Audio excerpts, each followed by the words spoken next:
Adieu, Chapter 12. I know that adieu means goodbye in French. We remember that Despereaux's name and his mom are French.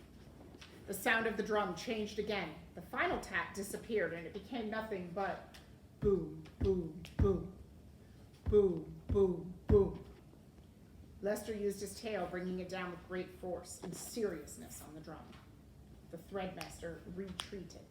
You know what it means to retreat? Go back. Clara? Leave. Yeah, he backed up or left. The room full of mice fell silent, expectant, waiting. As Despereaux stood with them, with the red thread around his neck, and the 14 members of the Mouse Council perched above him, 2 mice came forward.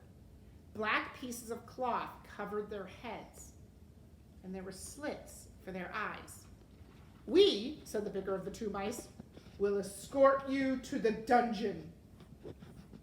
"Despereaux," Antoine called out. "Despereaux, Antoinette! My Despereaux!" Despereaux looked in the crowd and saw his mother. She was easy to spot. In honor of her youngest mouse being sent to the dungeon, she had put on a tremendous amount of makeup. Each of the hooded mice put a paw on Despereaux's shoulder. "It's time," said the one. Antoinette pushed her way through the crowd. "He is my son," she said. "I want to have a last word with my son." Despereaux looked at his mother. He concentrated on standing. He concentrated on not being a disappointment. "Please," said Antoinette, "what will happen to him? What will happen to my baby?" "Ma'am," said the first hood, "you don't want to know." "I want to know. I want to know. He's my child, the child of my heart, the last of my mice babies." The hooded mice said nothing. "Tell me," said Antoinette. "The rats," said the first. "The rats," said the second. Yes, we, the rats. What of them?" "The rats will eat him," said the second hood.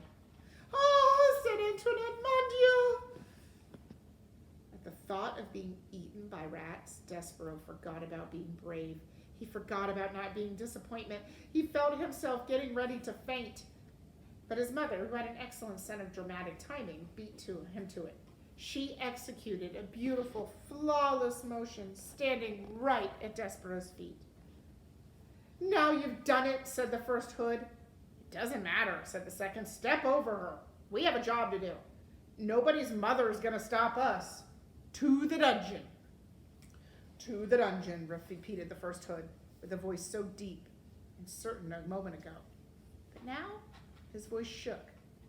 He put a paw on Despereaux and tugged him forward, and the 2 hoods and Despereaux stepped over Antoinette. I can tell that the author is telling this story in third-person point of view, because we're not just hearing what Despereaux says and thinks, but we're hearing what all of the characters say and think. We're hearing that the guards, or the guys in the hood, the mice in the hood, are even getting a little wary about taking him. We're hearing that Antoinette has passed out in her makeup at her sadness over Despereaux being eaten by rats. And we're hearing Despereaux's thoughts that he himself is no longer brave. The crowd parted, and the mice began to chant, "To the dungeon, to the dungeon, to the dungeon."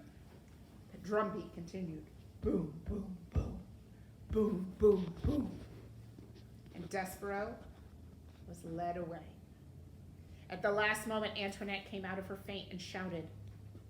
She shouted one word to her child. And reader, the word was adieu. I can tell the author just changed point of view.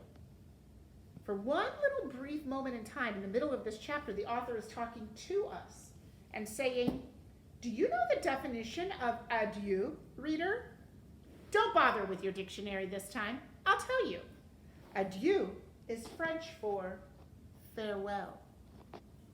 Farewell is not the word you would like to hear from your mother when you're being led to a dungeon by 2 oversized mice in black hoods. Words you would like to hear are, take me instead, or I will go to the dungeon in my son's place. There's a great deal of comfort in those words.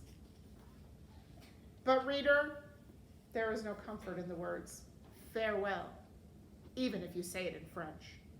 Farewell is a word that in any language is full of sorrow.